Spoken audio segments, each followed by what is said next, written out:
let's do it. Welcome to Living, Breathing, Having a Good Time. This gentleman is a real Renaissance man. Not only is he an experienced manual therapist and body worker, he was a New York City garbage man for 20 years, and he is now in a comedy special and an actor. You can see him in a few movies. Welcome, Roscoe Nash. Thank you for having me. Nice to have you on the show. So give us a little bit of a lowdown breakdown about you. Well, as you said, I'm a former New York City garbage man, and I'm now into comedy. I did 20 years as a garbage man, but before that, when I was 6 years old, I realized I wanted to do comedy. My father used to let me stay up late and watch Saturday Night Live with him in the early 70s or the mid 70s. And I remember pointing to the TV at John Belushi and telling my dad, I want to do that when I get older. And my dad says, what? You want to be a samurai? I said, no, I want to be a comedian. So my father says, no, like any dad would. He says, you want to be a lawyer or a doctor. So we compromised. I became a garbage man. Yeah, of course. That's a good compromise, Yeah. right? I mean, who doesn't want to be a garbage man either? Exactly. And who doesn't love John Belushi? Yeah, it was a good job. Being a garbage man helped support the family, put food on the table, clothes on my children. You'd be surprised what people throw out. Well, New York City is a very chaotic place, too. I mean, everything there is so much more expensive than Florida, so it's like double overtime up there. Did you, when you were a garbage man, did you dabble with comedy? Did you go to the clubs? Did you do stand-up or anything like that? No, for years I suppressed it. I enjoyed comedy, but I didn't really go to the clubs. I didn't get into it until I was, my father was on his deathbed. I was 45 at the time. It was 8 years ago. You do the math. And I'll never forget, he heard me making the doctor laugh, the nurse, the janitor. Matter of fact, my father had a heart attack. When I went to visit him in the hospital, the nurse was in the room, the doctor, and I took the rubber gloves from the nurse's, cart, and I put a rubber glove on. And I said, and I went into his character just before I got into acting, but I would always do little act outs on my own. I said to the nurse and the doctor with the rubber glove on, I said, I know he had a heart attack, but did anybody check his prostate?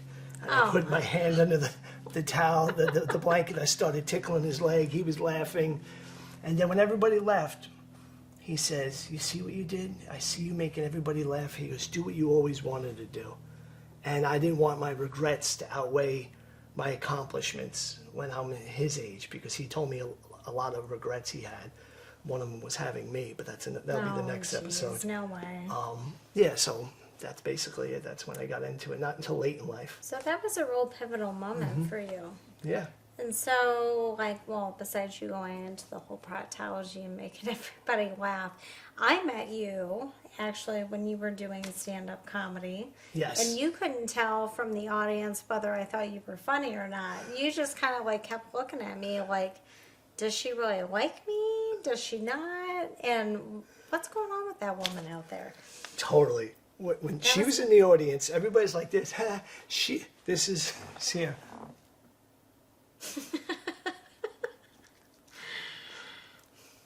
I don't even know what joke it was over, to be honest with you, but I did like you a lot. Yeah. I did. I didn't know if you liked me or if you were going to get a restraining order. It was weird. Quick and to the point. You're very witty. You do a lot of sarcastic sense of humor stuff. You're from New York. So what's your comedy vibe? I mean, what have you really enveloped over the years to be like your thing, your niche? I like clean comedy. I wish I could pronounce it. I like clean comedy. Can I buy a valve, Anna? Bing! Yes. I like clean comedy, but I also appreciate dirty comedy. But I try to work clean because there's more opportunities with clean in the beginning, and then you can graduate to dirty. It can be, yes. And but I like misdirects. Misdirects are good. Misdirections. Like there's one of them is I would perform in Manhattan. I get on stage and I say, oh, the panhandling in this city is unbelievable. Just on my walk from the subway, I made $17. So it turns out I'm the panhandler. So that's called a misdirect. They're little short ones. But then I like stories about my mother, and my kids and my wife, Of course. So you kind of turn your pain into comedy. So Yeah. comedy has been therapy for you. Oh yes, as well. especially growing in a household with my mother suffered from clinical depression ever since I was a young kid, and she'd be in bed. She was in bed most of my life. And in fact, in order to raise her spirits, my father went out and bought her bunk beds. Bought her bunk beds. Well, what would you say for me since I'm like 4'8"? 4'8". Are you depressed? No. Would you like to be? You did work on me yesterday Yes. when I was depressed because my body was not feeling that good, which of course you're a wonderful body worker. Thank and you. I'm a body worker as well. And so when you were on stage doing your whole comedy act and kind of like, does she like me, does she not? He came off stage afterwards, met my whole clan. Yeah. It was like, oh, I'm Roscoe Nash and I'm a rolfer and I do this and I do that, and I'm like, oh, hi, I'm Sierra Cooper and I do active isolated stretching and strengthening Yeah. and massage therapy. You're like, oh my God. Yeah. So that was kind of kismet there too. It was like a No, it meant to was. be meeting, and so it's kind of funny that, the comedy has been healing for you, and then you also got into body work, which is a very healing field as well. So Yeah. do you think there's some kind of correlation there? Oh yeah, definitely. you yeah. know? Yeah. You know what is funny? After I got off the stage, as I remember, you told me you were a body worker, and I got so excited. You're a massage therapist, and you said you dabbled in I rub cranial. butts for a living. You rub butts That's for a right. living. That's Yeah, right. yeah. That's right. I do. And then I got so excited. So I'm a rolfer, a structural integrator, and we connected. And but even when I had a successful practice in New York with the structural integration, there was always something missing because I didn't really follow my true life's purpose was comedy and acting now. But now getting back into the body work, I realize I have success happening for me with acting and comedy, but going back to the body work is great because I enjoy the body work just as much. So you feel like it all ties in together. Totally. Like it's all meeting Yes. at that tipping point. Yes. And no pun intended, because I was leaning forward and tilted forward yesterday, and he's like, I got to straighten this woman out. Because when you work on 300-pound people and you're like 5'2", my height, you can only be on the table so long before your body just goes, I'm giving out on you. Yeah. And can I just give you kudos? Sorry to interrupt. Yes. Can I give you kudos? Yes. Amazing massage therapist. Yeah, and Thank you. I go into a massage with a white glove like, oh shit, this better be good. You mean not a proctology glove? No. Good callback. Good callback. I'll just leave this out. Slap machine. I do. If I'm going to be on your show, we're going to be fist bumping. Yes, All right. yes. But no, your massage was so fluid, and I came to you. I was jacked up. I don't know what part of my body was jacked up, but you fixed it. And you don't want to use that term "fix" in our industry of body work. Can't cure, I shouldn't can't say that, fix. but I will say you fixed it, I got rid of the pain. and you were humble about it, and you just Yeah. did this flow, and the hour went like that. You felt like he had 8 hands on you, like I was Miss Spidey. Yes, on your yes, head. yes, Yeah, it happens. So, for me growing up, I had a lot of trauma in my childhood as well. And my mom also dealt with clinical depression, anxiety, all of that kind of stuff too. So I always kind of had a sense of humor as well. But I found that now that I'm correlating all my different business endeavors, it's like, oh wow, it's going so much faster and so much more that way now that I've got it all kind of flowing together. Yeah. So for you, when all of that happened and it just clicked on, what was your first thing? Like, did you just go out to a comedy club and go, okay, I want to like go on stage for this? Or how exactly did you get into the comedy? Because I know comedy is really hard. Yeah. Well, I bought books about comedy that just collected dust. I bought them in the late 90s. So when my father told me that, I got one of them out. And there's even a picture of me reading it in the hospital and my father with the machine. And I got that book out, which I read several times, but I never pulled the trigger. It's called Zen and the Art of Stand-Up Comedy. Oh, awesome. And I entered a workshop with a gentleman, Ashley Strand, in Venice, at the Venice Theater. And I went to I think it was a 7-week workshop, or maybe it had been 10-week, whatever, it doesn't matter. But And I wanted to do that, because I know being funny off stage is different than on stage. There's rules you got to follow. Well- you can break the rules, but you got to learn them first. Well, hello. So, he is my first guest for my new show. So, like, how many takes did we do just to start this? Just because, one. This is Because just one. people, We're because crushing people it. don't, Crushing because it. people don't realize how hard it is to either be in front of an audience or be in front of a camera. Yeah. I mean, I just thought, oh yeah, I can sit down in a chair and interview you and start going, and then I go, I've got so many questions. Yeah, and we got to be careful, because these chairs are freaking loud. Any movement, I can sit off the whole sound system. So when she was doing this, the sound guy over there was like tweaking. She's like, It's true. I'm partially Mediterranean, so I use my hands. "You Mediterranean? Really? I didn't even know you yeah. were sick." Come on. You never had my Greek chicken noodle soup. No. I don't cook either, so there you go. Mm-hmm. So what exactly, you read a book and you said, okay, I'm going to get out there and do all this workshop stuff. Now, when you first came out, what was your first stand-up? What was your, like... It was at the Venice Theater, And and I what- talked about my going for a vasectomy. And I Okay. never did it again. Because I had to get examined by the doctor, and I was naked. She felt under there, and I was like, "Oh, I'm a grower, not a shower." I can show you a picture, and that got weird.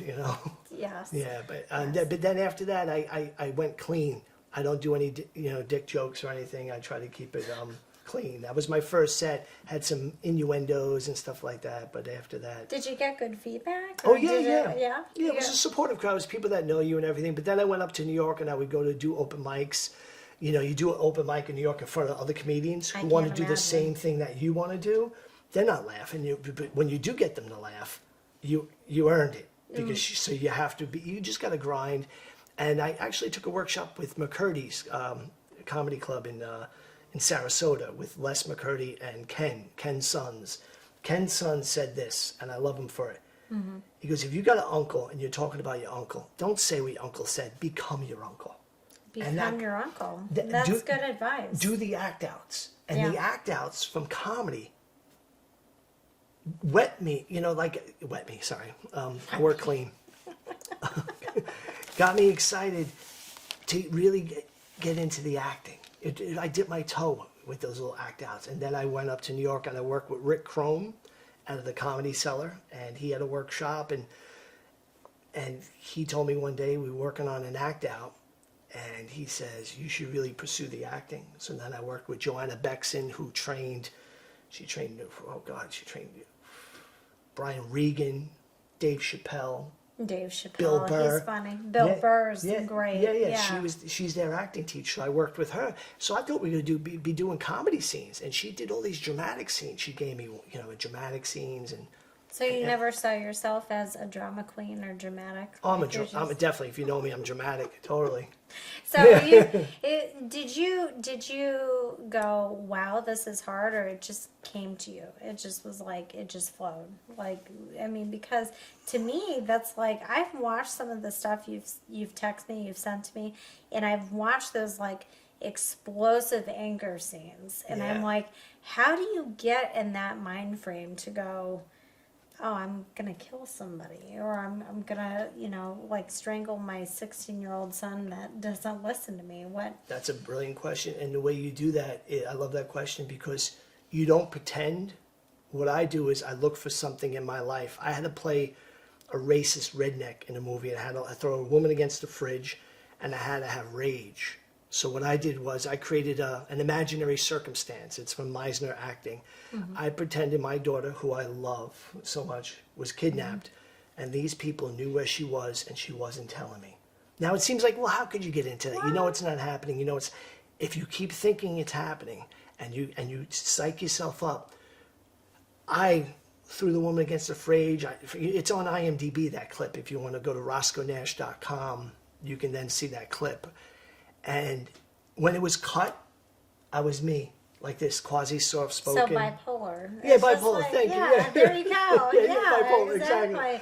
Yeah, and but some actors, they stay in character. And my theory is, and I'm not judging those who do that, but it's acting. I don't want to make anybody else on that set uncomfortable while we're eating. I'm not Right. gonna. I don't need to be a racist redneck on the set Oh, the whole sure, day. I'll just absolutely. do action and then cut. It's over. But yeah, that was a good scene. I mean, that's like it is even for crying too. I mean, I can't imagine when you have to go into a scene where you cry, which I'm sure you've kind of had to dabble with. Have you Oh had yeah, to dabble? I sent you auditions where Yeah. Well, you sent so many. yeah, to yeah, me. yeah, that where I cry. I could do would you like a short monologue? Sure. I can do one Give right it to now. us. I can do it right to camera. Yeah. Come on. I'll do a short monologue. on. All right. Here's a monologue. I chose to do this. It's from We Were Soldiers with Mel Gibson. He does it in a Texas accent, but I chose to do it in a Deep South accent because they don't pronounce R's either, just like New Yorkers. So he's speaking to his infantry that's about to go off to Vietnam. About 200 men out there he's speaking to, so I'm going to get into it and do it.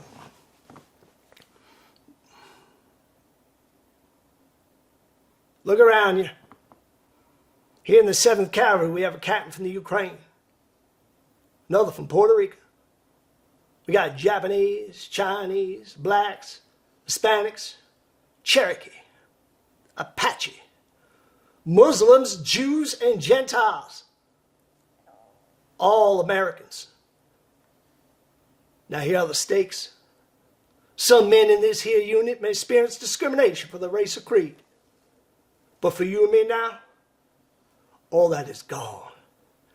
We are moving into the valley of the shadow of death, where y'all will watch the man next to you as he will watch yours. And you won't care what color he is or by what name he calls God. Some say we're leaving home. We're going to where home was always supposed to be. Now here's the situation. We're going in battle against a tough and determined enemy. And I can't promise you I can bring you all home alive. But this I swear, for you and for Almighty God, that when we do go into battle, I will be the first to step foot on the field. And I will be the last to step off. I will leave no one behind. Dead or alive, we will all come home together. So help me God.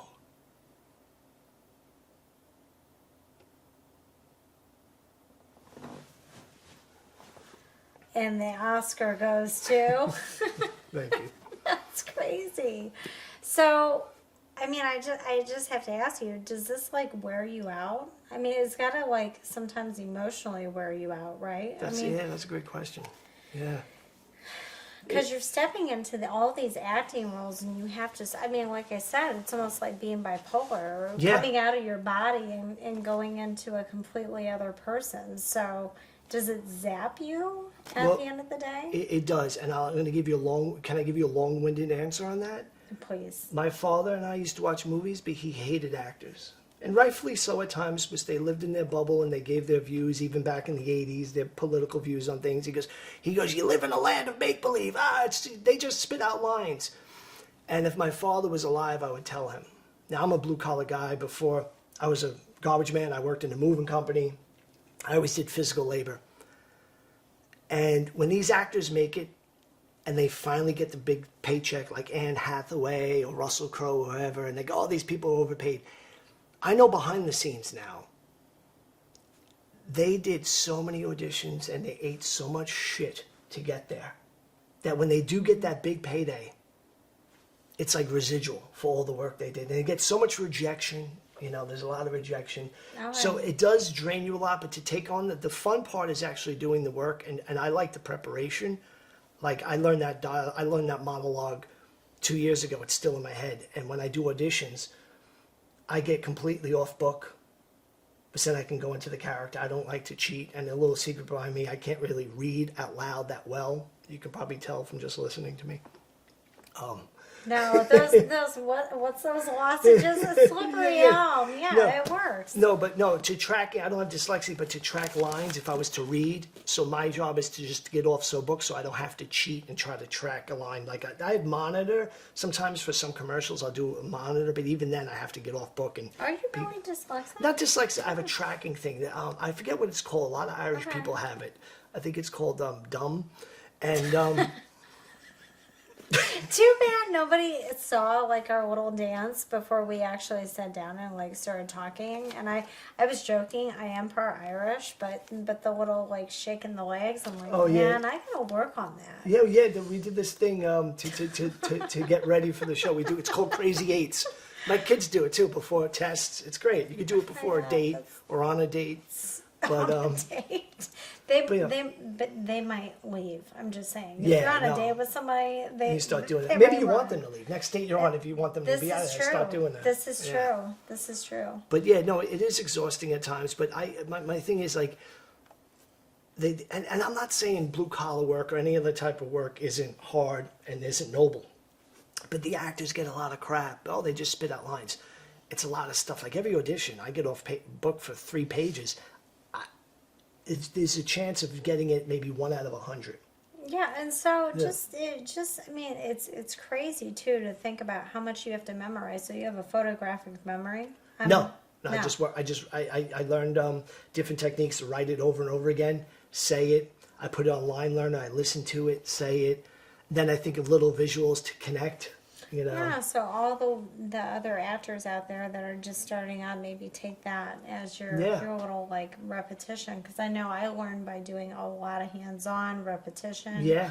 All of that kind of stuff. So, and just not to separate from the comedy and everything that we're going along with and talking with, but the body work. So what made you want to become a rolfer?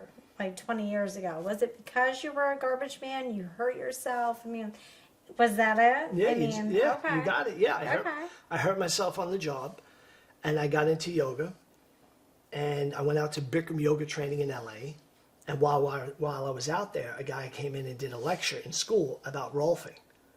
So Okay. here I graduate from the yoga training. I get into teaching yoga. Yoga. Yeah. Yes. My wife and I, we opened up a studio, and I went for my first rolfing session in 2002. So I was already teaching for like a year already, and I loved it.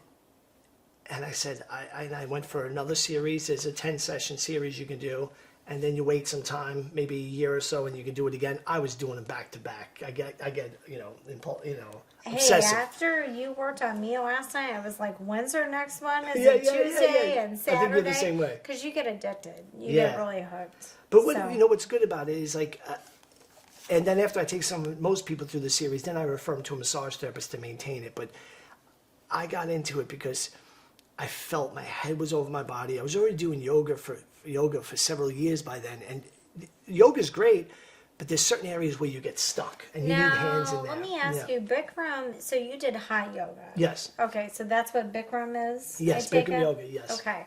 And then, so you did Bikram, so what's the benefits of Bikram, and then compared to rolfing, what exactly is rolfing as well? So, Yeah. because a lot of people don't understand, like, specifics in Yeah. yoga, specifics in body work, Yeah. so... The hot yoga is done. It's done in the heated room to help you meditate and also help release toxins. And the heat just simulates the heat of India, where people have been meditating for thousands of years, searching kind for. of smells over there, too. Yes, exactly. Yeah. But in India it's very hot, and that's where they search for inner peace and central air conditioning. Yes. Yes. And then the rolfing is a series of deep tissue. We don't use lotion. The body's a wetsuit. So you ever put on a wetsuit or a leotard and the elbow pad isn't where it should be? Just like our body. We have a webbing, and that's what the rolfing does. It puts things back. And there's not much lotion used, very little bit lotion. And Fascia. The fascia, yeah. We have Yeah. a fascial leotard throughout our body. And I'll give you a little demonstration right here. I won't make any noise with the seats, Okay. but right here. I had to. Anyway, you can take somebody from this posture Yes. over 10 sessions. And I have pictures to prove it. Right here. And you can take them like this over 10 sessions. And then like in the arm, they go, put your shoulders back, stand up straight. That's, posture fighting structure. Rolfing addresses the structure. Posture is this, shoulders back, but you're forcing it. Are they really back? No, you're forcing it. So what we do is really get things to change where they sit right here. I mean, just from the pictures that you took, which were very unflattering of me, but they were very accurate, right? Yeah. Because I look scrunched. I really did look like a midget. Not that I don't now, but You said midget. A midget, yeah. And Midget, 10 points. bringing it back, midget. 10 points. And then my thoracic, right? It just opened up and increased. It was Yeah. amazing. I mean, I was breathing better. Yeah. My face changed, the whole nine. I'm not going to show pictures because, yeah. Well, you gave me permission to use those pictures. No, you can, yeah. You cut It's the eyes out. You'll see it on, if you DM me, I can send you the pictures. We covered your eyes with the black streak, and you okayed it, and then I said, you look like a hostage. Looks like you're about to read a letter. So then we covered it with a gray streak, and it looks much better. It was such a good picture, but then I said, it just looks like... Human sex trafficking Yeah. at its finest. Yeah.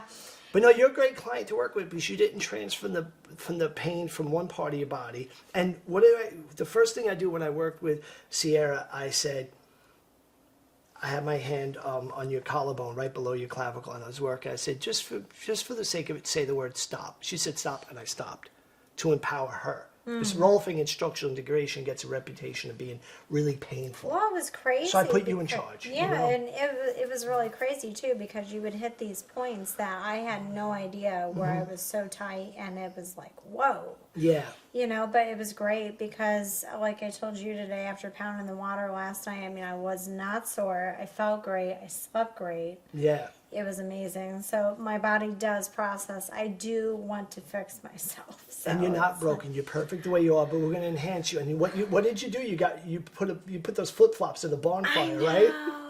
Don't wear flip-flops. I ordered my barefoot shoes. Yeah. I know. They are cute. They're pink and white. Yeah. Well, mine are pink and white. Oh, I'm going to get pink and white too. Pink and white. They're cute. Yeah. So let me just ask you. So Sure. between the body work and going back to massage therapy school, since you had to do rolfing here in Florida, you're 53.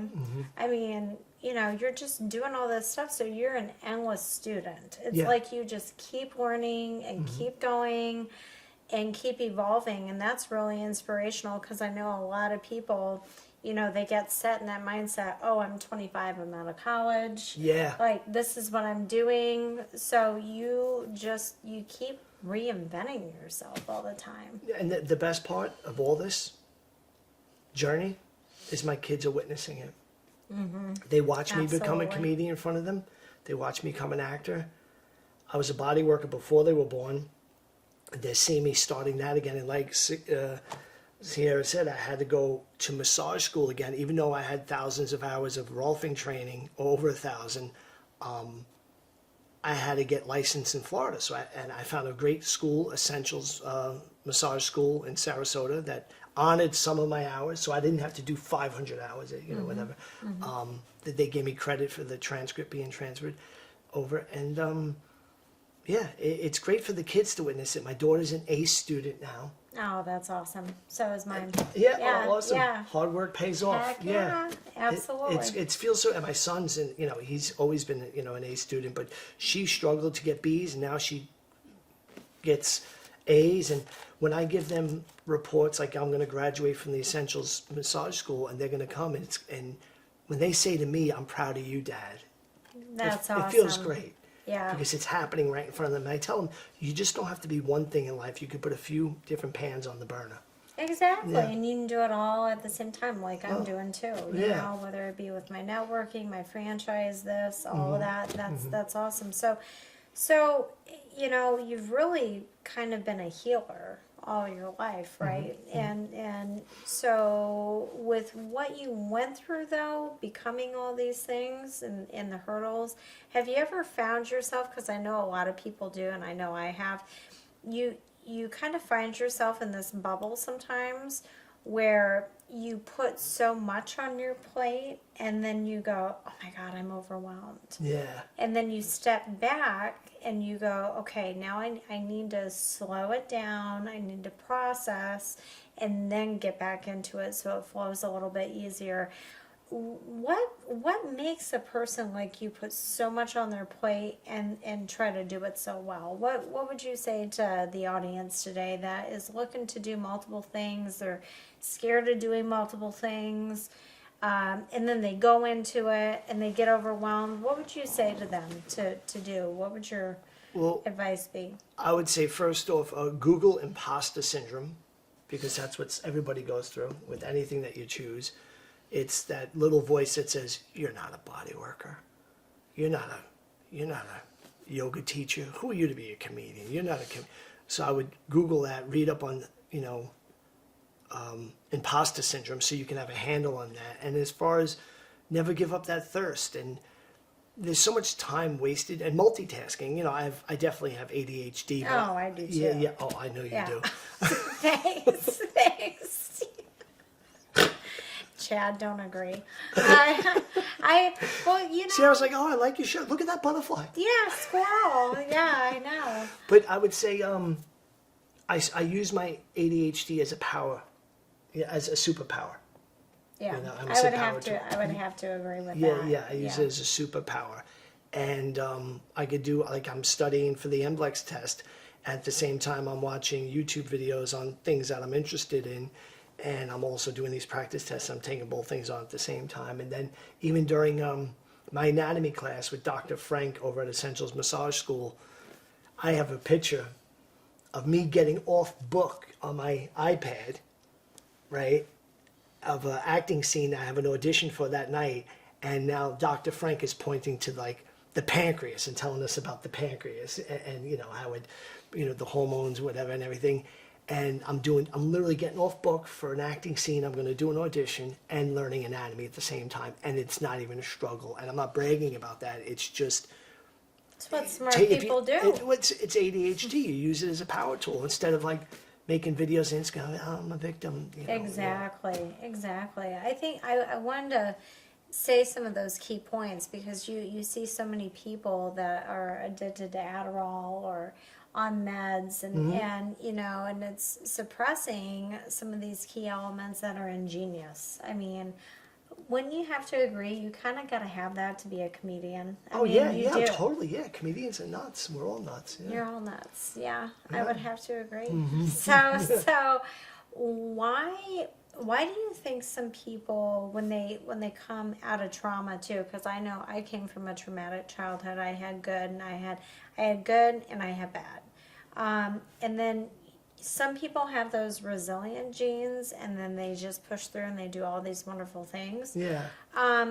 What would you harnessed all of that hard stuff to push you forward. So even talking about your mom and the clinical depression, all that, I mean, did you also struggle with that at some point in your life? Were you pulled in some aspects of your life where you kind of recognized some of that trauma was with you, a part of you? Because I know a lot of the audience has had those family members that those experiences that have made them become certain things, but they still have a tinge of remnants from that.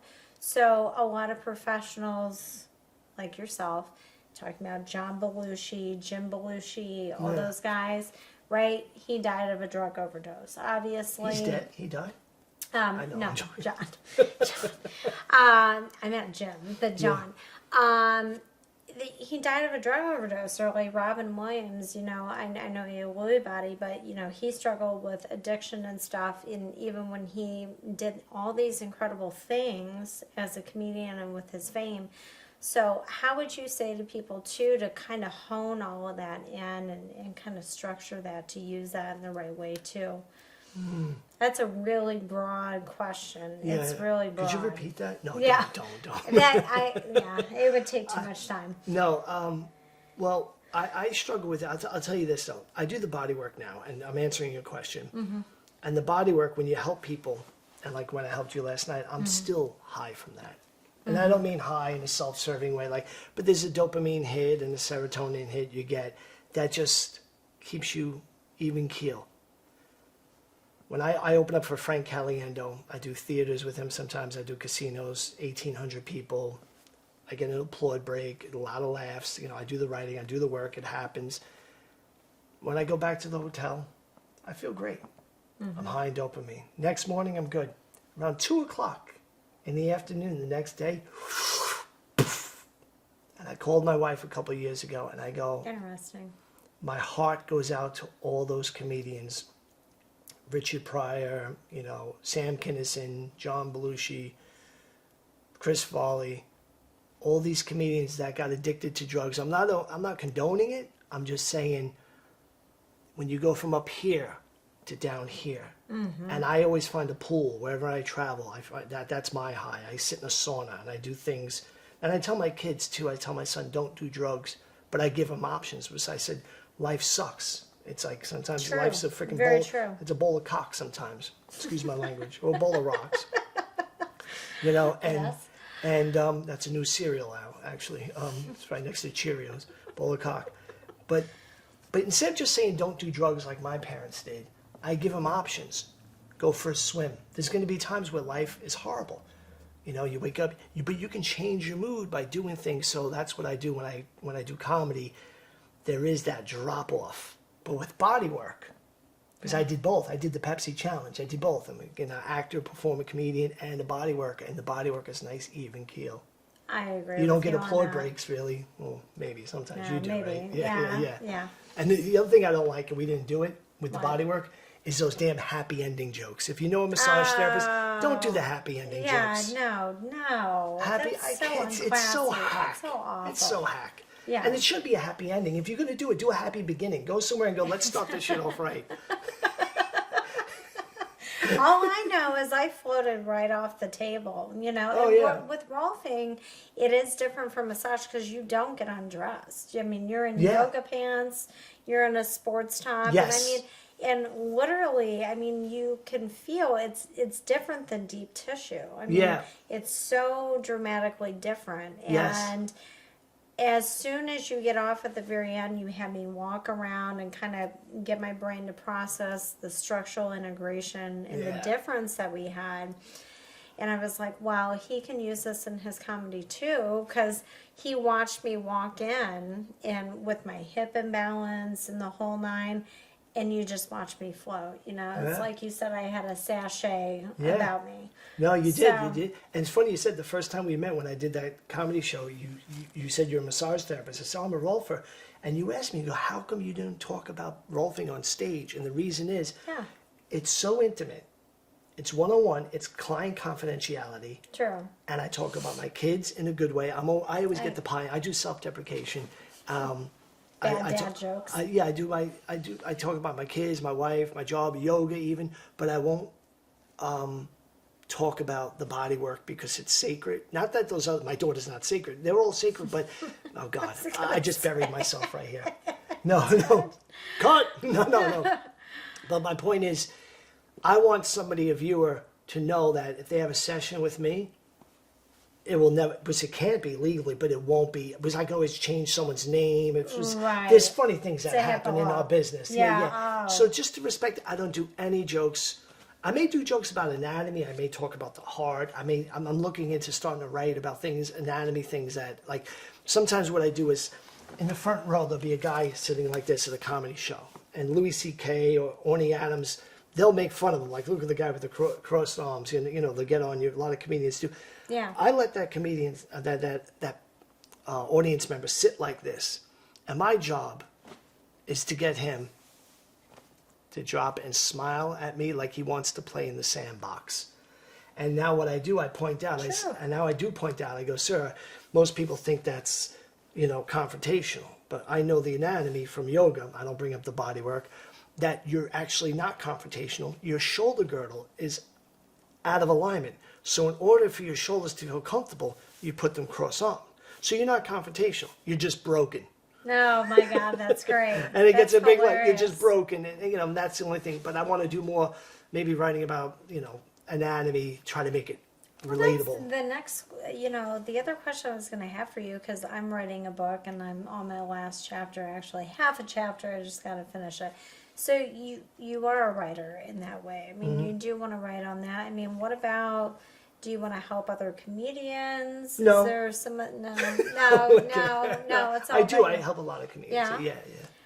Well, I'm doing a 3-minute stand-up Yeah. at Podfest, so I'm going to be on this big comedy panel like in January, which I am. You were supposed to send that to me already. I was going to chop it down. You sent it to me? I did. You emailed it to me? Wait till you read it, and you have to help me with this. Yeah, I will definitely. You sent it to me. I can look at it right now. I did. All right. I did.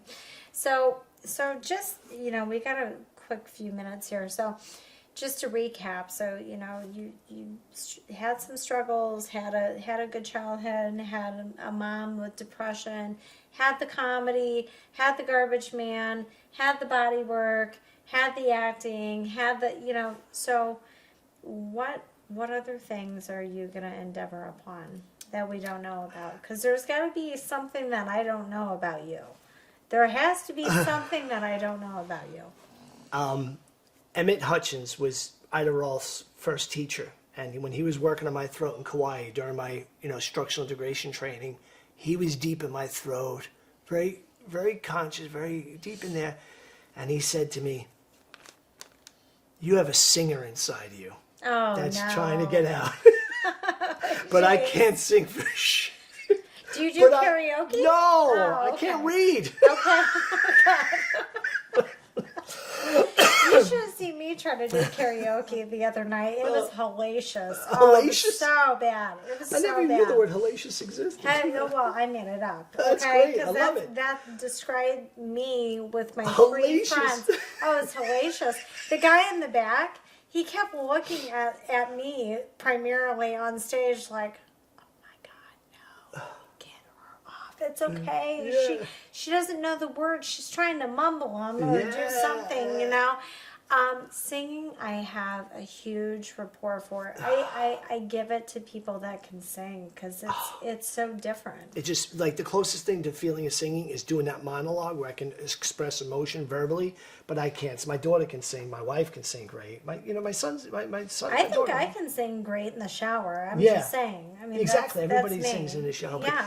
But I can't. I was even working with my comedy coach, Rick Crome, because at one point I do a bit about there's no bald actors, because I didn't get a role as I didn't even get the role as a cowboy, because there's no bald cowboys, rather, not bald actors. So I have a comedy bit about it. There's no bald actors. Well, technically, you can shave all the rest. I mean, there are technically bald you're Cowboys? Kind of There's not semi. many. What they need to Kenny do. Chesney counts, doesn't he? Not really. Oh, okay. No, there's not many. Of course, you can name a few. Just like Yes. but on the general, I know. Captain Literal. Yes. There's no real bald cowboys. So I think they should remake some of these cowboy movies, like Fistful of Rogaine, The Good, the Bald, and the Ugly, Butch Cassidy and the Applebee's Kid. No, but I was working on a song with my acting, my comedy coach. Oh, there's no bald cowboys. Oh, that sounds like a country song. Oh, we need a bald cowboy who can stand alone, blinding every outlaw with his trusty shiny dome. It's time for a hairless hero, a hero that we lack. We need a bald cowboy, and whatever, something like that. And it's not even a song that you have to sing. And he looks at me and he goes, "You're tone deaf." Oh my God. And Rick Crome is the most encouraging guy out there, and he just went, "Give it up, you're tone deaf." Tone deaf. Yeah. Absolutely, totally. No, you got to send that to me. That is really hilarious. Yeah. That's funny. So, let's see here. What's another thing that I have to pick your brain about? There has to be something that I'm not thinking of yet. Because you are coming to Podfest, right, in January? You're going to watch me fall on my face? No, up there? if I'm in the area, no, definitely. If I Okay. don't have any root canals to go do that day, I'll be there. Okay. So, you've got this. You got this movie, and what other things can they see you in? They can go to stay abreast with everything. Go to RoscoeNash.com, and from there you can see all my social media handles. Roscoe, RoscoeNash.com, and also you can go to Rolfing. For more about Rolfing, just Google Rolfing Structural Integration. ROLFING, and that's the body work. Oh, I know. And get in with Tiara for a massage. Yes. She's amazing. Aw, but don't do any who's this? happy ending jokes. If you're going to do that shit, go somewhere else. Sorry. Asian, yeah, or whatever it is, Asian massage, whatever. You're going to get canceled. First show, you're going to get canceled. Exactly. I had to be controversial. No, this is what I was going to ask you. You travel a lot for comedy as well too, like even out of state and Not stuff as much, like that. like 6 weeks You a year. used to? That's a great question. When I run into people like in Sarasota at the mall and they haven't seen me in a while, they go, "Oh, you're back home." I go, "I'm not gone that often." They make it like I never see my kids.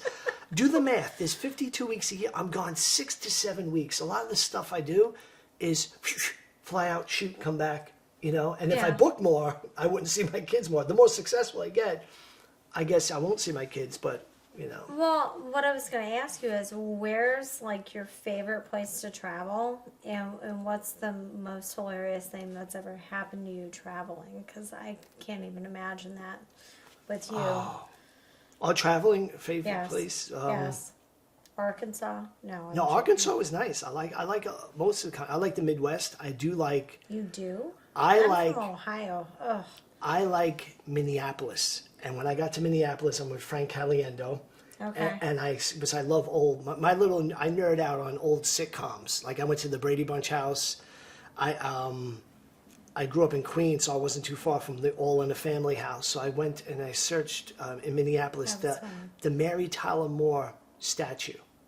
Mary Tyler Moore. Statue. Yeah, I went to the statue. interesting. Yeah, you know when she throws the hat in the air? Yes. Yeah, I love that song.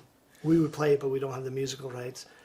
But yeah, I searched that out, and then the next day, Frank goes, because I told him I went to the Mary Tyler Moore statue, and I made a video as one of the characters I do, Father Coolahan, whatever, blah, blah, blah. And Frank goes, "What did you do today? Go to the Lou Grant statue?" Because that's the other character, Lou Grant. Sorry. Yeah. If you're young, that's going over your head. But I'd say, and then one time I was traveling, and this was before comedy and everything, when I was traveling to LA for yoga, I ran into Mike Tyson, and I got pictures. And this What? is You 2004 is before we had cameras on our phone. Oh, so that's I had right. a disposable You do. camera, and he sat next to me in LA, and I was all zenned out from doing yoga. You know what he said? He goes, What do you say? because everybody was giving Mike Tyson compliments by the desk at Delta, and I just came up to Mike and I said, "You'll always be the champion in my eyes," and I kept it moving. And I didn't. And then I sat down, and we had an arm wrestle battle. I have pictures on my Instagram to prove it. Oh, boy. He sits down next to me. He goes, "Yo, man, I like your energy. You just gave me a compliment. You just kept it moving. Everybody's like, you don't mind if I stay here?" So, I kid you not. I'm not making fun of you, Mike. That's how you talk. Yes. And I love you for it, Jake Paul. Anyway, so we sat there. So he went on his first class. I went coach. Landed in Kennedy.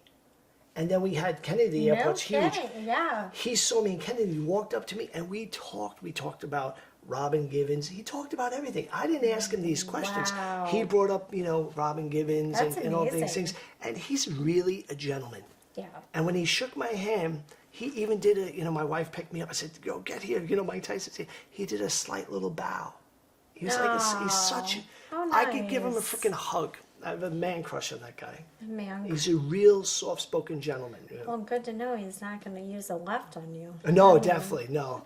And he let Jake Paul, can we talk about Jake Paul? He let him off the hook. Oh, God. Well, yeah, no kidding. I mean, I love sports and boxing and MMA and all Yeah. that. He was always a favorite back in the day. But I had to ask you that because one of my favorite things to do is travel. So Yeah. I knew you had a good traveling story somewhere. Yeah. So anyway, well, thank you for being on the show. I am so excited to hear about all your new and upcoming things as the new year gains momentum, because we're literally coming up to the end of 2024, which is insane.